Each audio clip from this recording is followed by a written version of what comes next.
Lo que los forenses hallaron en la mansión de Angélica Vale. La tarde en que los forenses y la policía fiscal llegaron a la mansión donde Angélica Vale había vivido tantos años con Otto Padrón no era una tarde cualquiera. El sol, que solía iluminar con fuerza las calles silenciosas de ese exclusivo vecindario, parecía esconderse detrás de un cielo cargado, como si incluso la naturaleza sospechara que algo oscuro estaba a punto de revelarse. Era uno de esos días en que el aire se siente más pesado, en que el silencio retumba más que cualquier ruido, y en que las paredes de las casas parecen observar con un respeto temeroso lo que está por ocurrir. Habían pasado apenas unas semanas desde que Angélica Vale oficializó su divorcio, una separación que muchos veían venir, pero que nadie imaginó que arrastraría tras de sí un torbellino de secretos, irregularidades, y un dolor tan profundo que todavía seguía respirándose en cada espacio que ella había habitado. Angélica se había marchado sin mirar atrás, cansada de cargar con una vida que se desmoronaba lentamente y que, a pesar de sus esfuerzos, ya no tenía salvación. El divorcio había sido una ruptura necesaria, una liberación, pero también el inicio de un descubrimiento más grande, más triste y más humano de lo que cualquiera podría haber anticipado. Cuando los agentes tocaron la puerta principal de la mansión, la estructura imponente parecía vacía, fría, como si estuviera guardando un silencio incómodo. Y quizá, de alguna manera, lo estaba. Las residencias que han sido testigos del dolor suelen absorberlo todo, las discusiones, las lágrimas, los susurros a medianoche, la angustia que se intenta esconder. Y esa mansión, en particular, había sido testigo de más de lo que cualquiera imaginaba. La orden de búsqueda había llegado a raíz de inconsistencias financieras que salieron a la luz después del divorcio. Movimientos bancarios irregulares, bienes ocultos, gastos sin justificar, préstamos que Angélica había hecho confiando ciegamente en un amor que nunca la protegió. Lo que comenzó como una simple auditoría se convirtió en algo más grande, más inquietante. Algo que exigía la presencia de un equipo forense y de la policía fiscal. Algo que la vida de Angélica había insinuado en silencio, pero que todavía nadie se atrevía a mencionar en voz alta. Los agentes iban preparados para encontrar documentos, cajas fuertes ocultas, quizá bienes no registrados. Pero lo que no imaginaban era que, detrás de la apariencia de perfección de aquella mansión que tanta gente envidió, se escondía una historia de tristeza silenciosa y devastación emocional acumulada por años. Una historia que Angélica había vivido en carne propia, pero que nunca reveló completamente por miedo, por amor o quizá por costumbre. El protocolo era claro: entrar, revisar y documentar. Pero nada en los manuales les advertía lo que se siente cuando al abrir una puerta de un hogar aparentemente lujoso, te encuentras con la esencia de una vida rota. Porque eso fue exactamente lo que ocurrió. Y apenas cruzaron el umbral, la sensación fue inmediata. El ambiente estaba cargado, denso. Un silencio tenso dominaba la casa, como si las paredes guardaran un secreto demasiado grande. No había música, no había fotografías alegres en las paredes, no había rastros de la calidez que normalmente se espera en una casa donde vivía una familia. Todo estaba en orden, sí, pero en un orden tan frío y calculado que resultaba inquietante. Lo primero que llamó la atención fue la ausencia de objetos personales de Angélica. Todo lo que podría hablar de su vida, su esencia, su presencia, había desaparecido. Ni un vestido, ni un perfume, ni un retrato en la sala. Era como si ella hubiera sido borrada a propósito. Como si alguien hubiera querido eliminar cualquier rastro de que esa mujer había sufrido, había amado, había intentado sostener un matrimonio que para ella lo significaba todo y que, al final, la dejó emocionalmente vacía. Los forenses comenzaron a revisar habitación por habitación. Lo que encontraron no era un crimen físico, sino uno emocional. En cada cuarto, en cada cajón, había un pedazo de verdad que Angélica nunca dijo públicamente. Había cartas sin enviar, notas rotas, recibos escondidos, agendas con mensajes tachados de frustración y miedo. Había papeles financieros que mostraban cómo ella, en su bondad y en su deseo de creer en su matrimonio, accedió a préstamos que nunca debieron haber salido de sus manos. Había documentos que revelaban decisiones tomadas a espaldas de ella, movimientos financieros que la dejaron endeudada y emocionalmente destruida. Y allí, en esa maraña de realidades, los agentes comprendieron algo que no se escribe en reportes oficiales. Entendieron que Angélica Vale había vivido muchos años intentando sostener un mundo que solo la estaba desgastando. Entendieron que su sonrisa pública ocultaba una tristeza profunda, un silencio prolongado y una confianza que fue traicionada de formas que ni siquiera el público más atento habría sospechado. Pero lo más devastador vino después, cuando llegaron al estudio. Una habitación que, en teoría, debía ser un espacio de trabajo, pero que en esa casa había servido como refugio, como caja de resonancia de angustias, como espacio donde la tristeza quedaba atrapada en las paredes. Ahí encontraron cajas llenas de correspondencias sin abrir, recibos de compras que nunca fueron para ella, facturas que Angélica no sabía que existían, y un cuaderno personal donde había escrito pensamientos que jamás imaginó que alguien leería. Palabras que atravesaban el corazón, confesiones de cómo se sentía sola, de cómo tenía miedo de aceptar que su matrimonio no era lo que ella creía, de cómo se esforzaba por mantener una imagen estable mientras por dentro se desmoronaba lentamente. Y al fondo, casi escondido, encontraron algo que ningún agente esperaba, un pequeño baúl con objetos que contaban una historia más triste que cualquiera de los documentos. Fotografías donde Angélica estaba sonriendo sola, notas de cumpleaños sin firma, pequeños regalos comprados por ella misma para justificar celebraciones que nunca llegaron, recuerdos de una relación que parece que solo existió completamente para una parte, pero no para la otra. Las lágrimas no son parte del protocolo, pero ese día, algunos agentes tuvieron que apartar la mirada. No era un caso criminal tradicional. No era una escena de violencia. Era el descubrimiento de una vida triste, silenciosa, emocionalmente devastada, una vida que nadie imaginó que pertenecía a una mujer que siempre regaló sonrisas al público. Porque detrás de la mansión elegante, detrás de las fotos de alfombra roja, detrás de su éxito profesional, se escondía una historia humana mucho más dolorosa y real, la historia de una mujer que amó demasiado, que confió demasiado, y que pagó un precio emocional devastador. Y así comenzó la investigación que cambiaría todo, no solo para Angélica Vale, sino para la verdad que durante años se escondió en aquella casa. Una verdad que, al ser descubierta, dejó claro que su vida fue mucho más triste de lo que ella misma se atrevió a aceptar. Y fue lo que se reveló en la mansión de Angélica Vale. Los agentes siguieron avanzando por la mansión, conscientes de que lo que estaban viendo no era solo una inspección fiscal. Era una radiografía silenciosa de una vida cargada de heridas, un paisaje emocional devastado donde cada detalle contaba una verdad que jamás se hizo pública. Cada paso que daban resonaba con un eco que parecía hablar por Angélica, como si las paredes quisieran contar la historia que ella cayó durante tantos años. En el pasillo que conectaba la sala principal con los dormitorios, los forenses encontraron algo que los detuvo, un cuadro ligeramente torcido, uno de esos detalles mínimos que delatan más de lo que parece. Al retirarlo, descubrieron una pequeña caja metálica escondida dentro de un hueco en la pared. Estaba cerrada, pero no con llave sino con cinta adhesiva vieja, como si quien la guardó lo hubiera hecho deprisa, temiendo ser descubierto. Al abrirla, encontraron una serie de fotografías impresas, algunas recientes, otras de hace varios años. Todas tenían algo en común, Angélica siempre aparecía sola o sostenida por una sonrisa que no alcanzaba a iluminar sus ojos. Pero lo más inquietante era que, en muchas de ellas, la mirada de ella parecía querer decir algo que nunca dijo. Había un dolor silencioso en esas imágenes, un mensaje implícito de cansancio, de soledad y de resignación. Junto a las fotos había hojas recortadas de estados de cuenta bancarios, notificaciones de pagos atrasados, e incluso cartas de abogados que Angélica aparentemente nunca entregó.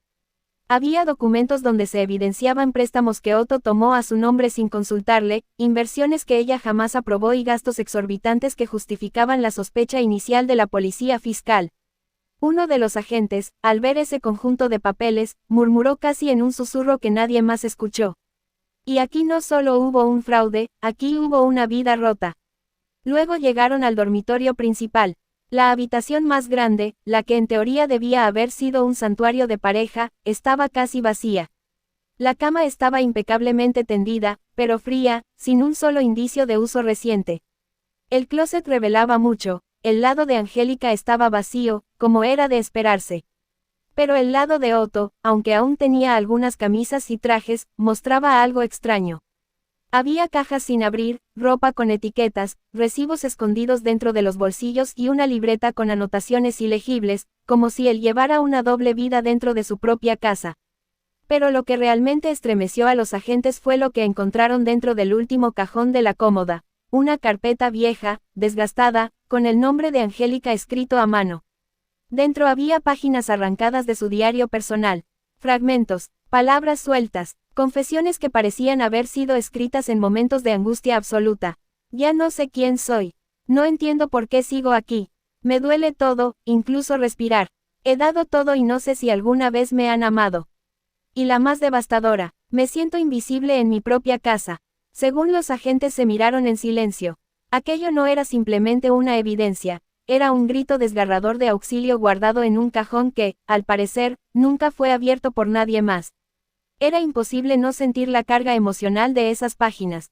Era imposible no imaginar cuánto debió haber sufrido Angélica en ese espacio, intentando mantener una vida que ya no le pertenecía. Continuaron hacia el sótano, guiados por un presentimiento difícil de ignorar. Y allí, entre cajas llenas de objetos olvidados, encontraron lo que confirmaba la magnitud del dolor emocional que se escondía en esa mansión, una colección de regalos envueltos, algunos con fechas de cumpleaños pasadas, otros sin destinatario. Regalos que, por las notas adheridas, Angélica compró para Otto en ocasiones que él aparentemente nunca celebró con ella. Había uno que decía, para cuando por fin tengamos tiempo para nosotros. Otro, espero que este detalle te haga sentir lo importante que eres para mí. Y uno más, nunca entregado, que tenía una frase escrita con una calidez que dolía. Gracias por ser mi esposo. Te amo aunque a veces sienta que ya no estás aquí. Los investigadores no encontraron señales de violencia física ni indicios de algún crimen directo. Pero encontraron algo incluso más triste, evidencia de abandono emocional, de manipulación silenciosa, de una relación llena de promesas rotas y esperanzas que Angélica alimentó sola durante años. En la parte más profunda del sótano había una pequeña mesa con recortes de periódicos. La mayoría hablaban de ella, éxitos profesionales, entrevistas, reconocimientos. Pero por detrás estaban escritos mensajes que revelaban el conflicto interno que vivía. ¿Por qué afuera soy fuerte y aquí me siento tan débil? Todos piensan que soy feliz. Si supieran, esto no es la vida que soñé. La policía fiscal empezó a unir todas las piezas. Los movimientos bancarios irregulares no eran simples errores. Eran decisiones calculadas. Eran señales de que Angélica, sin saberlo, había cargado con deudas que no le correspondían. Deudas que Otto había dejado caer sobre sus hombros mientras ella creía estar sosteniendo un matrimonio honesto. La mansión, a pesar de su belleza y su valor, se había convertido en un símbolo de todo lo que Angélica cayó. Era el escenario de una historia que jamás contó al público, una historia marcada por la decepción, la mentira, la manipulación y la tristeza.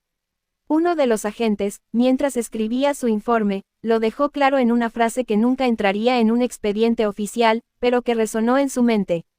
Esta casa no muestra un crimen, muestra una vida que se apagaba en silencio. Pues cuando finalmente terminaron la inspección, la mansión quedó igual de silenciosa que al inicio. Pero ahora había algo distinto, las paredes ya no guardaban secretos. Todo lo que alguna vez estuvo oculto había sido sacado a la luz. Los informes posteriores revelarían irregularidades financieras, sí, pero también revelarían algo mucho más humano, que Angélica Vale había vivido atrapada en una relación donde ella daba todo mientras recibía cada vez menos, hasta quedarse emocionalmente vacía. Y fue mientras los agentes se marchaban, alguien dijo en voz baja. Es increíble cómo una persona puede brillar tanto frente al mundo, y aún así sufrir tanto dentro de su propio hogar. Y así, la mansión quedó atrás, convertida para siempre en el símbolo de lo que Angélica soportó y de lo que finalmente decidió dejar atrás para empezar a sanar. Y el hallazgo que nadie imaginó. Los vecinos siempre comentaban, entre susurros y miradas nerviosas, que algo no estaba bien en aquella mansión. Era extraño, decían, que Angélica Vale, una mujer tan activa, tan llena de energía, tan luminosa, pasara días enteros sin salir. La habían visto muchas veces entrar con una sonrisa amable, saludando con la cordialidad que la caracterizaba. Pero de un tiempo para acá, esa sonrisa se había vuelto invisible. Las persianas estaban siempre cerradas, las luces, encendidas a horas extrañas. Nadie entraba, nadie salía. Al principio pensaron que era cansancio o que simplemente necesitaba privacidad. Pero conforme pasaron las semanas, el ambiente se volvió inquietante. Una vecina mayor, que solía caminar con su perro frente a la mansión, fue la primera en notarlo. Esa casa ya no respira, dijo una tarde, mirando fijamente las ventanas cerradas. Antes sonaba viva, ahora parece que guarda algo. Y tenía razón, y fue su comentario, junto con la creciente preocupación del vecindario, lo que impulsó a que finalmente se solicitara la verificación de bienestar y se autorizara la entrada de las autoridades. Nadie imaginaba el peso de lo que iban a encontrar. Nadie estaba preparado para descubrir hasta qué punto Angélica había sufrido en silencio. Cuando los agentes ingresaron nuevamente, esta vez acompañados de un equipo más amplio, la atmósfera era aún más densa que antes. El aire estaba cargado, como si la casa hubiera absorbido las lágrimas que nunca fueron derramadas públicamente. Y fue entonces cuando, revisando el ala más antigua de la mansión, un espacio que ni siquiera los decoradores conocían, descubrieron una puerta oculta detrás de un armario empotrado. No estaba cerrada con llave, solo cubierta, como si alguien hubiera querido esconderla sin eliminarla por completo. La empujaron lentamente. Lo que encontraron dentro los dejó sin habla. Era un cuarto pequeño, sin ventanas, iluminado débilmente por un foco que titilaba. Nadie sabía que existía, y sin embargo, allí estaba, intacto, silencioso, convertido en un santuario de recuerdos dolorosos que Angélica había guardado como un intento desesperado de rescatar lo que quedaba de su vida emocional. En el centro del cuarto había una mesa de madera. Encima, cuidadosamente acomodados, había objetos que revelaban más que cualquier expediente policial. Fragmentos de una vida llena de intentos, de esperanzas rotas, de amor entregado sin reservas. Había fotografías antiguas, muchas de ellas jamás vistas por nadie. Angélica con sus hijos cuando eran pequeños, Angélica abrazando a su madre, Angélica en un set de grabación con una sonrisa genuina, esa sonrisa que poco a poco había desaparecido. Cada foto tenía detrás una anotación escrita con su propia mano. Cuando me sentía fuerte, este día pensé que todo iba a mejorar. Aquí todavía creía que sí me amaban. Uno de mis pocos momentos felices. Pues los agentes podían sentir la emoción atravesándoles el pecho como una corriente eléctrica. Y así fue que en una esquina del cuarto había una caja grande de cartón, desgastada por el tiempo. Al abrirla, encontraron decenas de cartas dirigidas a Otto que nunca fueron entregadas. Cartas donde ella intentaba salvar su matrimonio, donde expresaba su miedo, su tristeza, su necesidad de sentirse amada. Mensajes escritos con tinta corrida, algunos manchados, quizá por lágrimas que Angélica no pudo contener. Sé que estás lejos aunque estemos en la misma casa. ¿En qué momento dejamos de ser nosotros? Prometo ser fuerte, pero me siento sola. Dime si todavía vale la pena luchar. Era imposible no sentir el peso de esas palabras. Pero lo más impactante no fueron las cartas ni las fotos. Lo más devastador estaba guardado dentro de una pequeña caja de madera, cuidadosamente cerrada con un listón azul. Cuando uno de los agentes la abrió, encontraron recuerdos que contaban una historia aún más profunda. Entradas de teatro que Angélica compró para una cita que nunca sucedió, pulseras que ella misma mandó grabar con frases de amor que nunca fueron usadas, un collar que seguramente compró con ilusión, y un pequeño cuaderno con frases escritas en momentos de absoluta vulnerabilidad. Hoy desperté y no reconocí mi vida. ¿En qué parte del camino me perdí? Sigo dando todo, y sigo recibiendo nada. Quisiera desaparecer por un momento para no sentir tanto. Soy fuerte, pero estoy cansada. Los agentes acostumbrados a escenas duras, a situaciones límite sintieron un nudo en la garganta. No era una escena de crimen. No era una escena de violencia física. Era algo que dolía más, la evidencia de una vida emocional destruida poco a poco, en silencio, sin que nadie lo viera. Pues los vecinos lo habían presentido. Lo habían sentido. Y ahora, viendo ese cuarto, los forenses entendieron por qué Angélica había dejado de salir, por qué su presencia se volvió un susurro, por qué su luz se había apagado lentamente dentro de esa casa.